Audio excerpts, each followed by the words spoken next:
This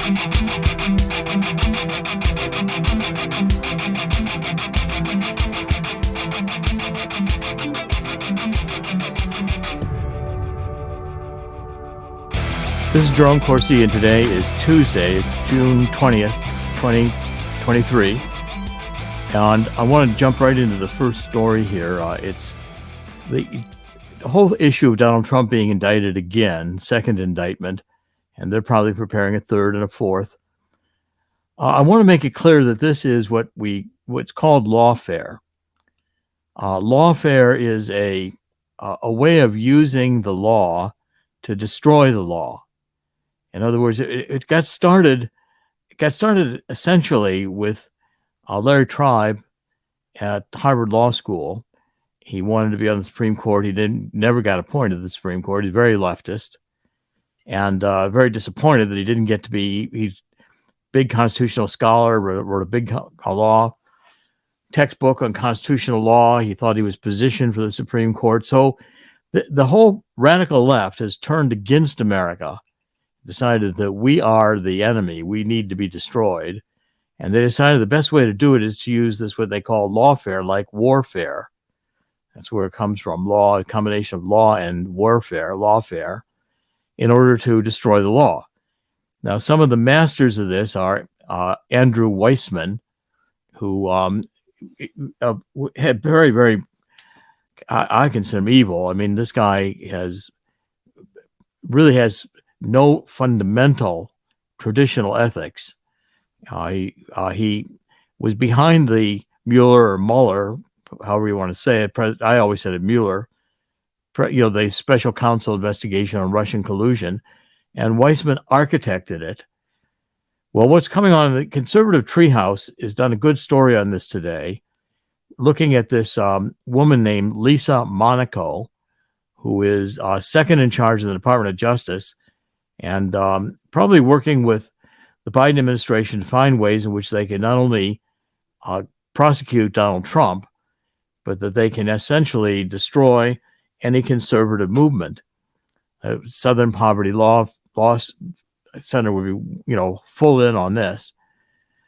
For more than a week, the special counsel releasing his indictment, you have Weissman, Norm Eisen, and other lawfare travelers. They have an internal memo that they wrote for Deputy Attorney General Lisa Monaco to use on behalf of the conscripted special counsel. And what I have done is basically tried to craft how you can have a criminal case on this retention of national defense information. It's mishandling of government documents. Now, this is not really an issue of classification.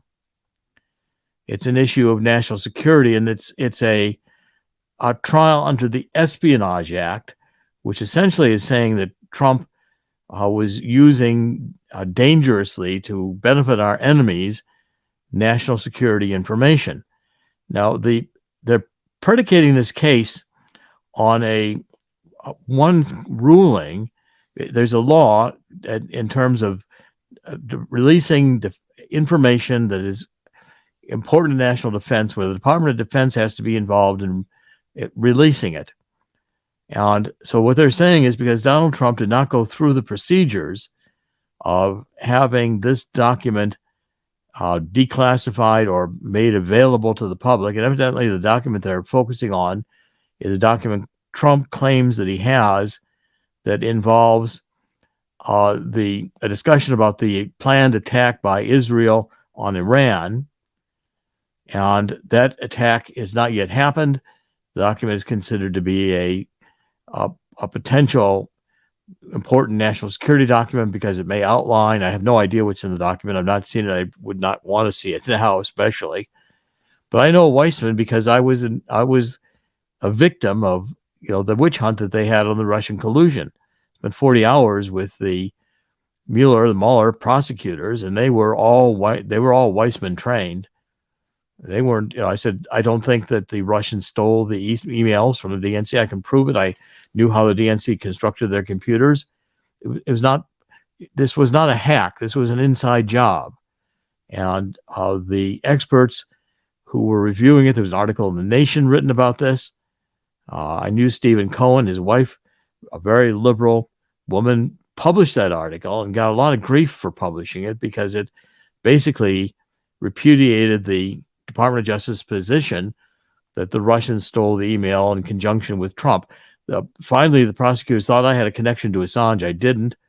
When I didn't, they said they were going to indict me for lying. They gave me a plea deal. Said they would try me before a jury in Washington, D.C. I go to prison for the rest of my life. I finally said, that's the way, you guys are so evil, you want to do that. I don't have a tie with Assange. I didn't lie, but you can put me in. I'm not going to stand before a judge and swear to a crime I didn't commit. I'm not going to swear before God to a lie to save myself from going to prison. But the bottom line is on this is that the President of the United States can declassify anything he wants. And the Department of Defense had a few employees who were supposed to release this information, and they were saying, no, Mr. President, we consider this too secret. You can't release this information to anyone. The President said, I'm going to fire you guys and put in 2 new guys who will release the document. I mean, the President of the United States, under the Constitution, is Commander-in-Chief. He is the supreme, he has supreme powers. And the declassification applies to those below the President. It has to do with the President himself can declassify anything. Now, Trump was in an interview yesterday with Brett Barr. I thought Brett Barr was disgraceful. He was doing all the Weissman talking points. Well, you didn't return them, Mr. Trump, when they asked you to. Trump said, well, neither did Biden. He's got 1,800 boxes of stuff, and he hasn't returned it all. And some of it he sent to his lawyer in Boston. They're going through it. Trump said, I wanted to go through it. I didn't want to just turn it over. I had personal things in there, and I wanted to sort it out. Well, Trump had a right. I mean, how about Obama? He took tons of papers with him. They'll write a book, take all the papers. Well, the Department of Justice is not going to do anything to Obama. And this, again, is the double standard, which is affecting Americans when we realize we don't have a justice system. We've got a woke, neo-Marxist system here. And the second article I want to cover is this one that, and Chris, I'm going to want to show my book on neo-Marxism in a minute, so if you can kind of get that ready. But the second article I'm covering today has to do with, it's Jonathan Turley, who is a excellent law professor, has written an editorial, really. I think he published it. I'm not sure where he published it. He published it in maybe The Hill. And what he wrote was that the utter failure of Merrick Garland as Attorney General. Now, I greatly respect Jonathan Turley. I think he does a great job. He's been on TV interviewed with all the legal things done against Donald Trump. And the deep state, the Department of Justice has been after Trump. The Biden administration has been begging the Department of Justice to indict Trump for 2 years or 3 years. I mean, as long as they've been there, 2 years, they've been pushing for Trump to be indicted. Now, what Jonathan Turley is saying is that Garland began his tenure as Attorney General with the stated intention of restoring faith in the Justice Department and the rule of law.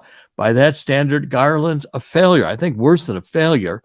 I think he's actively going in the other direction. So the crisis of faith in his department has only deepened on his watch. That's what's really going on in America. Americans are losing confidence in the government. The government's lied to us. The government is dishonest. The government is now prosecuting for the Democratic president, his rival in the 2024 election, trying to knock Trump out before he has a chance to even get a vote. So polls now, Jonathan Turley is saying, are half the country distrusts the FBI. I'm surprised it's only half. 71% agree that changes post-2016 had not done enough to prevent election interference by the FBI. Barr had support when he was in office, and his support has plummeted. Fox's news has plummeted. I thought Trump actually told Brett Baier, who I've not ever had much respect for.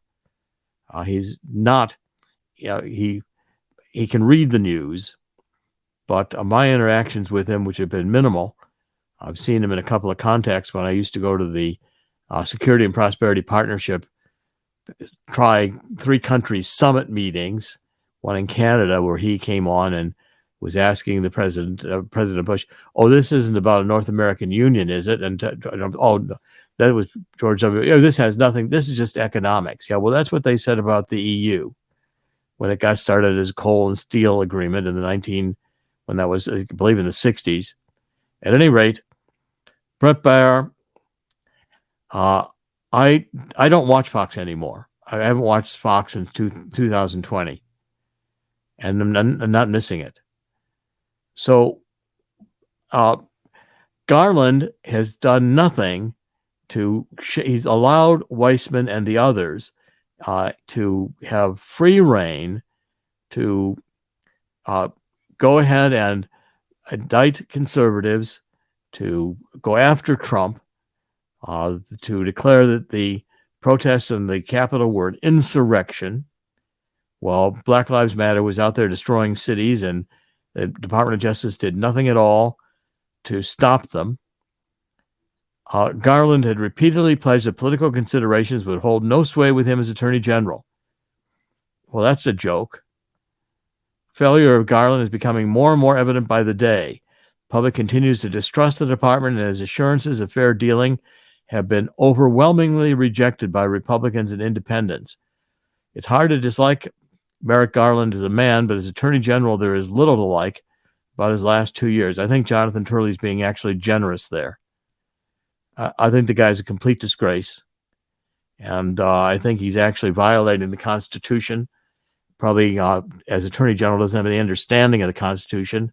The Constitution allows free speech. The Constitution allows active dissent. It does not allow the Department of Justice to become a KGB or a totalitarian enforcement of free speech by the woke left. I think this is a complete disgrace. And I think Donald Trump is only gaining in popularity from the abuse he's suffering. And as having gone through it myself, I know Donald Trump is beginning to realize that these people seriously intend to put him in jail and keep him from running for president. Now, Donald Trump, I believe, will continue fighting. And certainly now that he's been indicted twice, he'll expect third indictment over January 6th. I'm sure they'll try that. They'll find some lawfare reason. I think the legal basis for this case, like most lawfare, is very, very thin because it's an extenuation. It's a very twisted thinking of how they read the law in order to get the result they want, which is to destroy anything conservative, anything Christian, anything having to do with the Constitution, anything not Marxist. And that's why I'm looking forward to getting out this new book, which is the book on the neo-Marxism, the truth about neo-Marxism, cultural Maoism, and anarchy. We've been through anarchy with Black Lives Matter. We went through that as the attempt to get rid of Donald Trump in 2020, when the left about tore up the country over George Floyd and every other excuse they could find. Burned down this beautiful St. John's Episcopal Church. They didn't burn it down, but they set fire to it with an intent to burn it down across from the White House. Every president has been in that church, I think, since George Washington. This is a disgrace what the country is going through. And it is deeply frightening, and think that the American people need to wake up. But I'm wondering I've gotten comments from various people who are following my blog here, The Truth Central, saying, well, buy gold because you can sure eat gold. I mean, we're talking about the economic crash is on the way. And I'm trying to advise people, talk to Swiss America, because your dollars are going to be worthless. Well, can you eat your dollars? I mean, how stupid are these people? The point is, gold has value, and it's had value for 2,000 years, and it's doubled in every one of these economic downturns. The country is in a process right now of a determined, preset destruction of the economy. I'm going to cover that in a minute. Yes, that's the Walking Liberty $50. Just fill out that form. Talk to Swiss America. Do it not because you can eat gold, but because turn your dollars about to be worth less into gold, which is about to be worth more. Your 401ks, your IRAs, Swiss America can help you do it well. And if you think this is a commercial, I'm sorry about that. But I'm trying to warn you of what's coming. I'm starting to do interviews on this book. I'll be doing more because, unfortunately, I'm predicting a global economic downturn, and it's going to be massive and it's going to be painful. Banks are going to fail. Commercial real estate's going to crash. You better take a look at the analysis in here. The Federal Reserve, our central bank, and central banks of Europe are perpetuating this crisis. They're creating boom. Stock market's doing well, sure. We just had a debt ceiling increase where there's not going to be any debt ceiling for 2 years. They're going to try to throw a big dollar party, just flood with money. But the money is worthless because we're buying our own debt. We're paying off our interest on the debt with money we create through fiat currency. The balance sheet of the Federal Reserve is now about $8 trillion, which is insane. It's gone up since 2008 when it went to $4 trillion. Now it's at $8 trillion. It's $8 trillion because we're in another crisis that has not yet been fully recognized by the American people. But with this amount of spending, inflation's not going to stop because it's going to be pushed by the money supply. Chris, you want to comment? I was watching President Biden's campaign kickoff speech earlier this week. He bragged about how great the economy was. The employment numbers are doing much better, and we all know how they're kind of skewed because of what happened with COVID and people not going back to work. He bragged about the post-COVID jobs coming back, saying, and kind of pat himself on the back over that. But the worst of all, he was saying, and I brought inflation down from last year, to loud cheers, almost like he's trying to normalize the high prices from 2021 and say, well, we had it even worse last year, but it's not as bad anymore. And thanks to me. And that's inflation's not going away. And again, you covered this yesterday on the show. If anybody missed the program yesterday, check it out on thetruthcentral.com or on Rumble or even Twitter, wherever you get your podcasts. But the man was boasting about the bringing inflation back to normal Bidenflation levels. That's what I say. Well, thank you. But take a look at the right corner of the Truth Central. You can see all the different places we're putting the podcast, and either as audio only or with the audio visual, including Rumble. We're on iHeart, just a number of Spotify, just a number of different platforms, and also social media. You can see in the middle there, we've got the Twitter and LinkedIn, Facebook. Check us out on all TikTok. I'm really making an effort to get back and to write and to again try to do what we can to avert what I see is going to be a deliberate destruction of the economy, which I think is what the central bank is doing. I'm going to cover that right in a minute. By the way, next article I want to cover, the BRIC nations, which is Brazil, Russia, India, China, and South Africa, are going to meet in August, and 20 countries want to join them.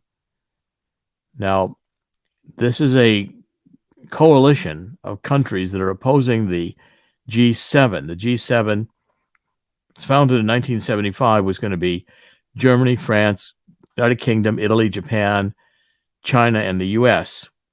And these were going to be the leading industrial states which were going to lift the world up for economic growth.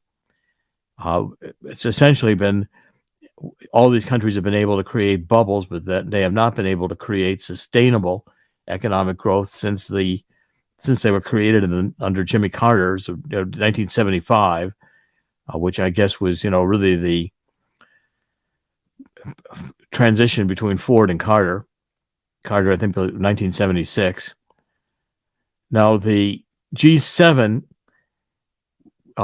is fading. The BRICS nations, especially with the addition of various countries that are thinking to join them, and a number of these countries can benefit from it, all the way from Bangladesh and Argentina through Mexico, Nigeria, a lot of the countries within OPEC. And what they want to do is they want to change the World Bank model. They want to de-dollarize. So they don't use the dollar in international trade any longer. And they want to, basically, the World Bank lends money. And, and what they do is they lend money and then they come back when the countries can't pay it.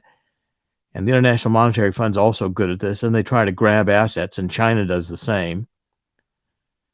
So the BRICS nations have launched a new development bank as an alternative to the World Bank and the International Monetary Fund.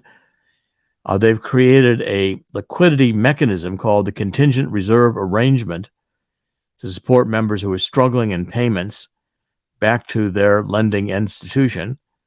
And now they want to de-dollarize to perhaps create a new currency, or certainly use the yuan to settle international trade. And I think there'll be some solutions on this coming forward with, I think the world is going to digital currency, which is not something I'm terribly enthusiastic about. But at any rate, the United States is also going to get hammered. Germany is in the middle of deindustrializing.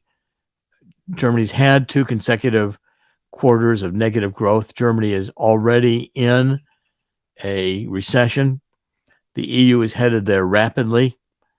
The commercial real estate, San Francisco is being abandoned by commercial real estate because people aren't going back to work in offices.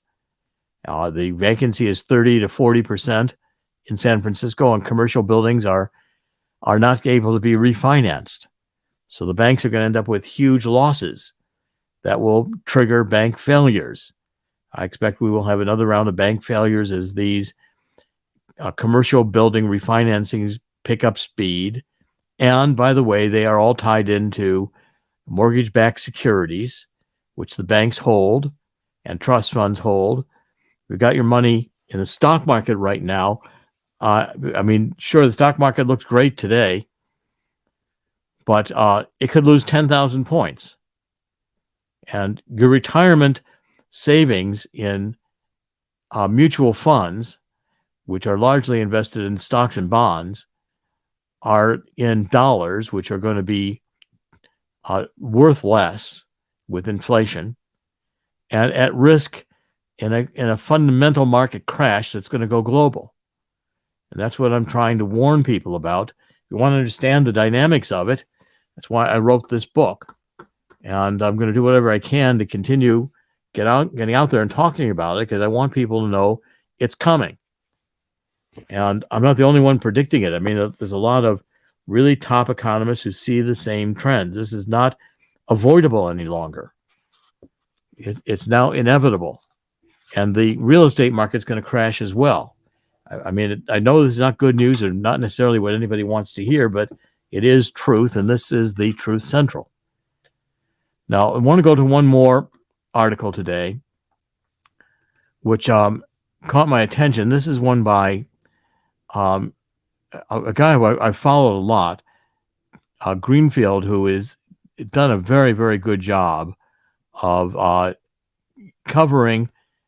He is basically with Horowitz, David Horowitz, and Horowitz is in, I guess it's his center, David Horowitz Freedom Center. It's an investigative journalist, Daniel Greenfield.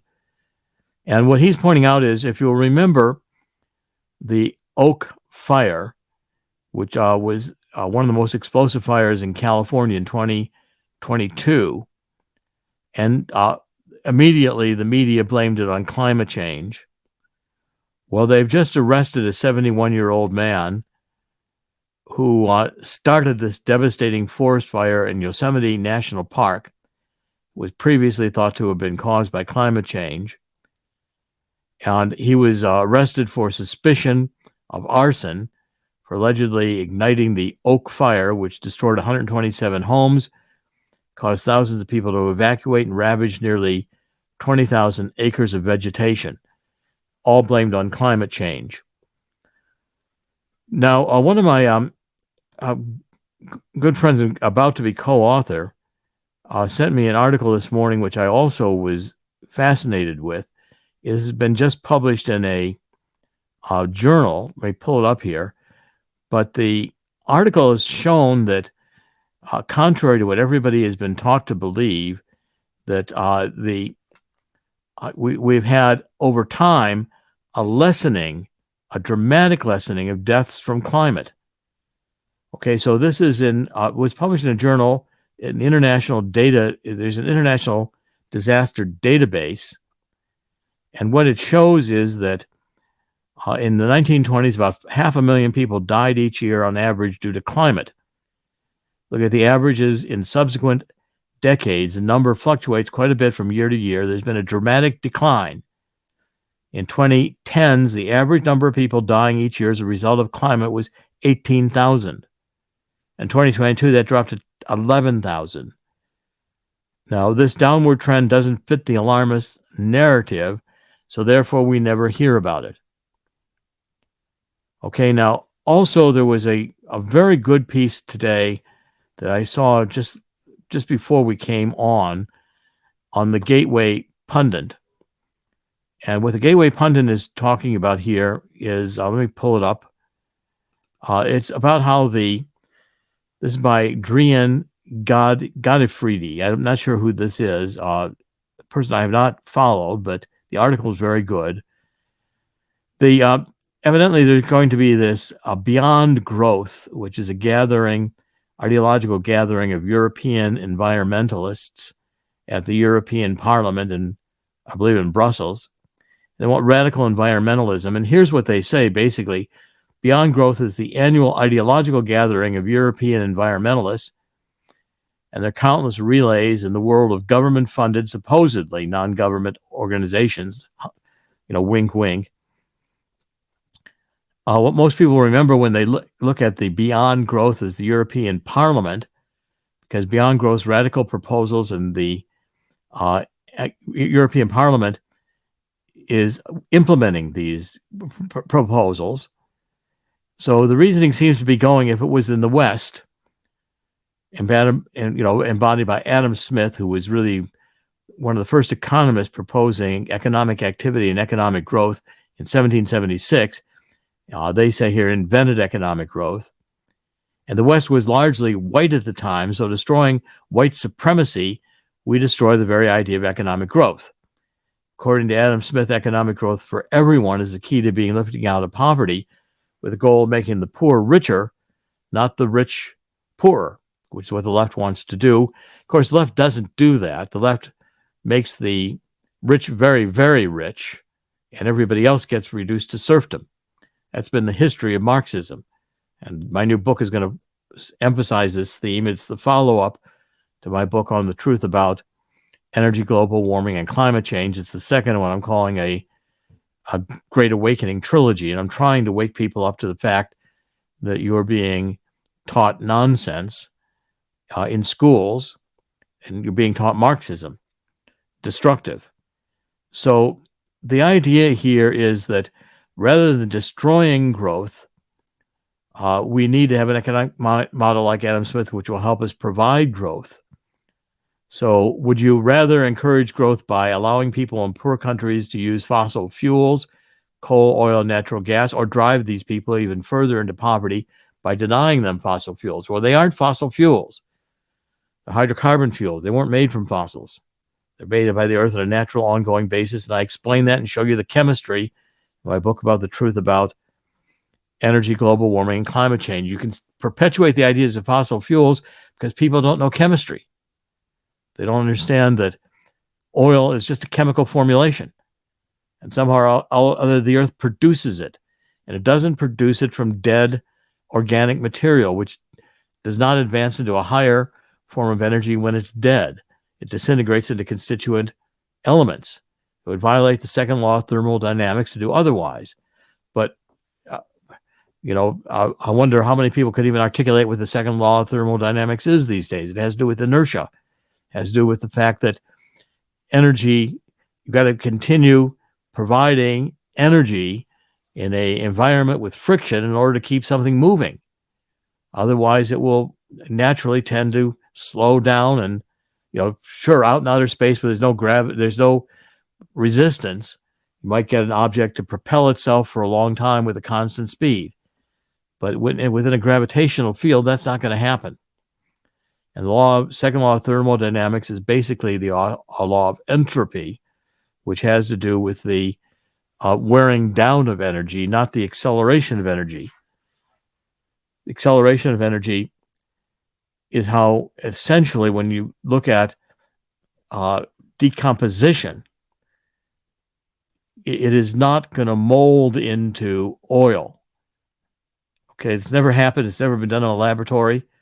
But you can take the constituent elements of oil, which something has hydrogen, something that has carbon, or not enough temperature and pressure with a catalyst like iron oxide. You can have a catalytic conversion and you can produce hydrocarbon chains. It's really basic chemistry. But the goal here is to depopulate the world. That's why this is a degrowth agenda. In the context of a Europe that is up to its eyebrows in debt and already taxing its citizens just to pay the interest on the debt, reducing economic output means facing the question of who will be left to die first. Healthcare, for instance, is already being rationed in Europe and has seemingly become more about cutting costs than delivering services, and more about growing an administrative bureaucracy and a massive paperwork than investing in doctors, better timely patient care. That's what this whole sustainability in medicine is all about. Sustainability is a code word for Marxism. The dream of the EU environmentalist starts to look like a version of Atlas Shrugged, a dystopian, and how many people have read Atlas Shrugged anymore? And Rand. A dystopian country in which private businesses suffer under increasingly burdensome laws, regulations, bureaucrats, and lawfare. Okay, so one last thing. If we go to climatedepot.com, Mark Morano, who I dedicated my book on energy, global warming, and climate change, the truth about global warming.